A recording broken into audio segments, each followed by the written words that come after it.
Natpharma, c'est une société de biotechnologie qui opère dans le domaine biopharmaceutique.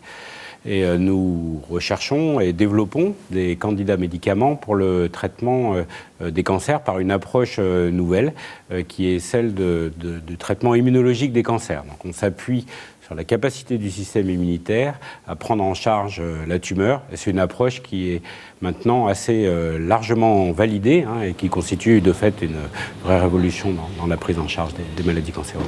Et Natpharma est né vraiment des forces européennes en immunologie, à Marseille d'abord, avec une présence très forte autour du centre d'immunologie de Marseille-Lumini et d'autres centres de recherche académique. Alors, si on se replace en 1999, le traitement immunologique des cancers, ce qu'on appelle l'immuno-oncologie, c'est encore, vous voulez, un potentiel, un rêve, mais pas du tout réalisé. Donc on a été véritablement pionnier dans ce domaine, ce qui nous permet aujourd'hui d'être la seule société européenne spécialisée dans ces approches d'anticorps immunomodulateurs en immuno-oncologie, et totalement spécialisée dans ce domaine.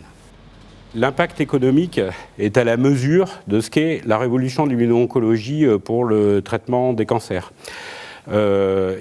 Les analystes estiment aujourd'hui que c'est le premier segment à venir de l'industrie pharmaceutique.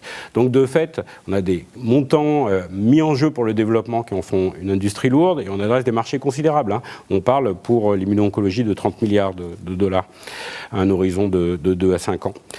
Donc nous nous inscrivons dans ce domaine, en amont, au niveau de la recherche, mais c'est vrai que nous avons pu passer des accords industriels qui sont assez spectaculaires. Donc récemment, cette année, en 2015, avec AstraZeneca, un accord qui a amené 250 millions d'euros de cash à la signature et qui a un potentiel d'apporter à la société un peu plus d'1 milliard sur la durée de vie de la part recherche, tout en conservant des droits commerciaux pour l'Europe. Donc c'est vrai qu'il y a une disjonction quelque part entre la taille de la société, qui est modeste, et l'impact économique et financier qui est aussi reflété d'ailleurs dans la valorisation par les marchés, puisque nous sommes cotés en bourse depuis 2006. Nous sommes nés à Lumini. Et Lumini agrège dans un espace, encore une fois, de petite taille. Enfin, je dirais, je voudrais d'ailleurs faire un Lumini un peu élargi, incluant évidemment aussi les hôpitaux marseillais, Marseille Sud, aussi bien que IPC, APHM, donc périmètre un peu plus vaste que Lumini. Mais là, on est dans un espace qui est restreint, quand même 750 personnes qui font de l'immunologie fondamentale et appliquée. C'est une masse critique qui est sans équivalent, en fait, en France, et ça en fait un des premiers pôles européens en immunologie.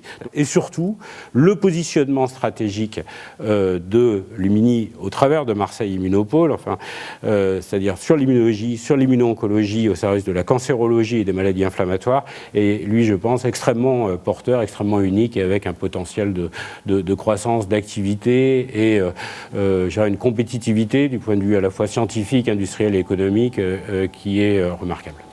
Les points d'amélioration, d'attractivité sont des points qui sont plutôt génériques et ils sont bien connus.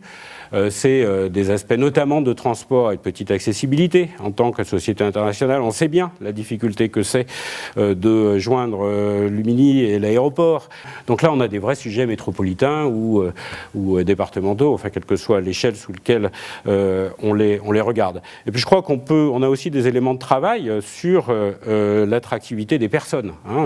Aujourd'hui, l'accueil de chercheurs anglophones, par exemple, pendant des périodes soit courtes, soit très longues, pose un certain nombre de difficultés. Je pense notamment aux aspects de scolarisation des enfants sur la métropole, en particulier sur Marseille. Et donc c'est dans ce type de détails aussi que se logent des facteurs d'attractivité. Et voilà, je crois qu'on est impliqué d'abord dans notre secteur d'activité, et ça c'est à l'échelle globale, mais aussi très fortement dans le territoire, puisque les deux sont liés, et que la réussite globale passe évidemment par la réussite du local.